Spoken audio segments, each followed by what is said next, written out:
What's good my people, welcome back to the channel. Today's topic, match cuts. I'm going to show you the recipe behind making this out of simple stock photos. Two versions, one with plugins, one without plugins. Both look amazing, let's get straight into it. So get some high quality photos that you can match together and let's get into the process now. First thing you need to do is decide which one you're going to start with. I'm going to start with the Bugatti one because it's the most highest quality one. So just scale it out and put it just where you want everything to match together.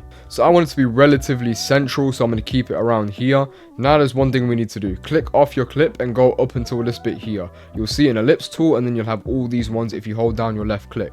Start with the ellipse tool and select it. From here, click on fill, make it none, and then go into your stroke and just make it into a normal solid. Then from here, choose whatever stroke you'd like. For me, I'm going to do, let's say, I don't know, 9, 8, it doesn't really matter. Then I'm going to zoom in and start putting together what I want everything to match to. So I'm choosing two things to match everything up to. So I'm going to do two different masks. One for the inner badge and one for the alloy itself. This whole round bit here, that's all you really need to do.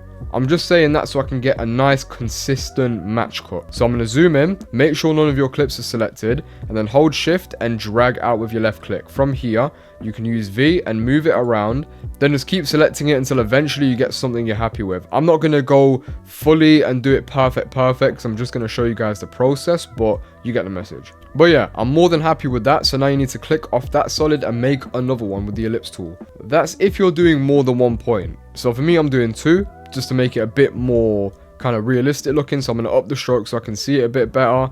Then I'm also going to line this up same way I did before. Alright guys, so you can roughly see those are my markers. I'm going to start lining up the other clips too. So first thing you need to do now is hide this clip here, and then you're going to do the exact same process for all of your clips. Let me show you how. Same way, drag it about, press S to open the scale, and just pretty much try and fit the image into your markers. But you see, if both markers don't fit, it's really not that big of a deal. Just choose which one you'd want to be the main centerpiece. So for example, for me, I'd want the badge to be the centerpiece, so I'd rather have that perfect than the outer rim. You see, I've scaled up the badge to be perfect within the same guidelines, but look, the rim is all the way past it. In this case, I'm not too bothered. Know why? Because the badge is the centerpiece. So that takes priority over our marker on the outside. Same process. So same thing again, scale up. This one, it doesn't have the best quality, but it doesn't matter because it's going to be going so fast you'll barely recognize it. Yo, this Aventador is nice, man. I'm just going to line it up same way. No complicated method at all. And once again, just to clarify, I'm not doing anything perfect. If you guys want to spend more time than me, by all means, I recommend you do, because then you'll get an even better match cut than I'm showing you how to do it. Alright, so your images are matched up. Great, but then there's one more thing you need to check. Are all of your images covering the whole screen? If not, I'm going to show you a solution. So in this case, the lower resolution BMW is letting us down here. You can see a massive gap here, and that just isn't going to work. So all you're going to do, it's really simple guys, go into that layer and type in motion tiles in your effects tab, or use FX console, whatever you use. Then change the output width to 200 and the same with the output height, and then make sure you tick mirror edges. Just make sure that it stays as relative as possible. You can see if I don't do it, it just doesn't look right at all, does it? So mirror edges, boom, that's sorted. This is the easiest way for beginners. Hold control and press the right arrow 3 times. 1, 2, 3. Yeah. From here, you're going to highlight every single one of them by pressing shift and left click. Then the next step, control shift D to cut all of them. And before you click anything, press backspace. Get rid of those. Next step, put them all in order. And now you can see it's starting to come to life. Next thing you can do is highlight all of them, right click and pre-compose, and then make sure you check move all attributes into the new comp, and then make sure you tick this as well. From here, you can duplicate it as many times as you want. I'm only going to do about 3 times for myself. And as you can see, now we've got the base for the match cut. Now it's time to start adding in effects to make it look super clean. Here's what I recommend for no plugin users. Ctrl-Alt-Y to open up a new adjustment layer, and then you need to add in CC Vignette, okay? Then make sure you press this little center button and move it directly to the middle of your badges, just like around here. Then I'm going to up the amount just so it kind of blends in the corners a bit and makes the wheel the highlight of the whole match cut. You can automatically see just by looking at this, there's a shift in focus. Yo, so I want to give it that kind of filmish, old, grainy looking footage look. So if you don't want it to be completely polished, I'd suggest you follow these tips here. I'm going to open a new adjustment layer and add in noise for starters. Then I'm also going to add in curves. And lastly, the normal After Effects glow. Now these are my final settings for the glow if you want to copy it. It's not my usual go-to glow, but for the no plugin version, it looks pretty cool. From here, you're going to go up to your curves and add in 2 points. Click here once and click here once. Now drag this one slightly up and the other one slightly down. This is going to add a really nice contrast in, and you can already see the difference just by looking at that. Now I'm going to add in a bit of noise to give it that grungy look. So I'll go up to the amount of noise and put in as much as you want. In my case, I'm going to put about, let's say, 16, 15-ish. Yeah, I'm happy with 16. That looks pretty cool. Like I said, I don't want it to be full HD kind of quality. I want it to have that old school kind of grainy look. So I'm happy with the noise on that. Now it's time to add in the motion blur. Now, here it is, the motion blur. Go into a new adjustment layer with Ctrl-R-Y and add in pixel motion blur. It's really not the best option, but when you're dealing with no plugins, you work with what you can. Now you see, this looks okay, but the motion blur isn't really my cup of tea in it. So let me show you my method now. Hey, let me stop you right there. More than 80% of you guys aren't subscribed to the channel. I'd appreciate it if you like the tutorials and you're learning from me. I'd appreciate you like, comment, subscribe. I'm going to stop the e-begging now. Let's get straight back into the tutorial. Just a little reminder.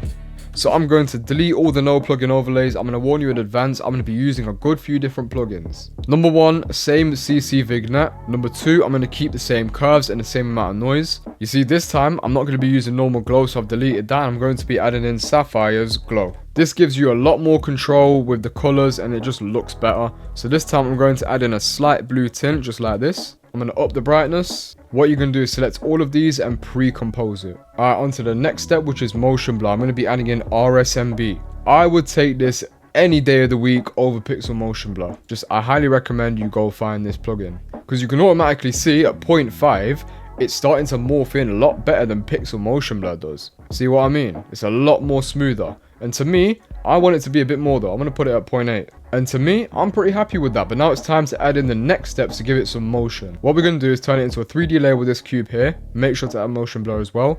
Right click, new, and camera. And then you're going to go into the drop down menu, transform, and keyframe point of interest and position. Make sure it's a 2-node camera. Then you're going to drag these two all the way to the end of your clip, and then also use the dolly tool here and zoom directly into the first badges. That zoom is way too much for me, so I'm going to drag this to the right to make it a much smaller one.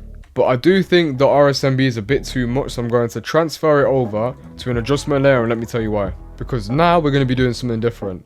On this adjustment layer that you've moved the RSMB to, you're going to be using the mask tool again. Open the ellipse tool and bring it round the middle, just like this. Doesn't have to be perfect at all, just something that kind of covers it. And you can see, now the motion blur is only staying within the badge.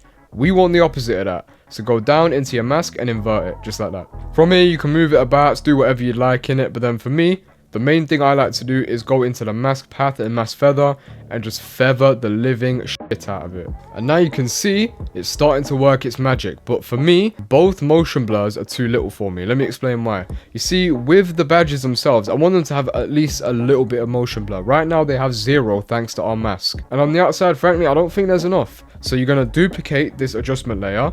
And then on the new one, go back into the same mask and then don't invert it. So you'll have one inverted and one that's not inverted. And on the non-inverted layer, you can lower the blur amount to something like, I don't know, 0.4 let's say. I'm happy with 0.4, and then the top one I'm going to change to 1.5. Let's see what that looks like. I'll let you guys know once my PC stops catching fire and it loads it properly. So one thing, I've decided to add in keyframes exactly where this stops. So I can delete these back ones, and I'm going to highlight these and press F9 over the top of them.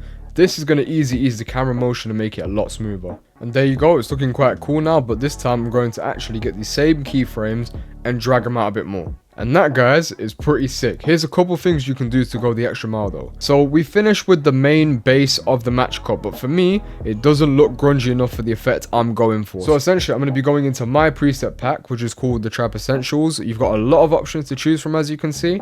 I want it to be a low-key VHS, right? Nothing over the top, but it just gives it that nice filmy kind of look. Like I said, it's low-key, it's nothing too crazy, but for me, that adds in the grunge I want it to have. And guys, after moving the camera keyframe slightly, you can see this is our final effect. It's got that nice old textured, grainy, not perfectly polished film look. I'm super happy with how this match cut's turned out. There's so many other ways to do it, guys, but I hope this has given you the information you need. We've come to the end of another After Effects tutorial. Hope you lot enjoyed it. More importantly, I hope you learned something. You guys really seem to like the match cut, so I thought I'd show you a different version. But yeah, have a good day, night, whatever's going on your sides. Just have a good one, yeah? So I'll see you lot in the next tutorial. Love.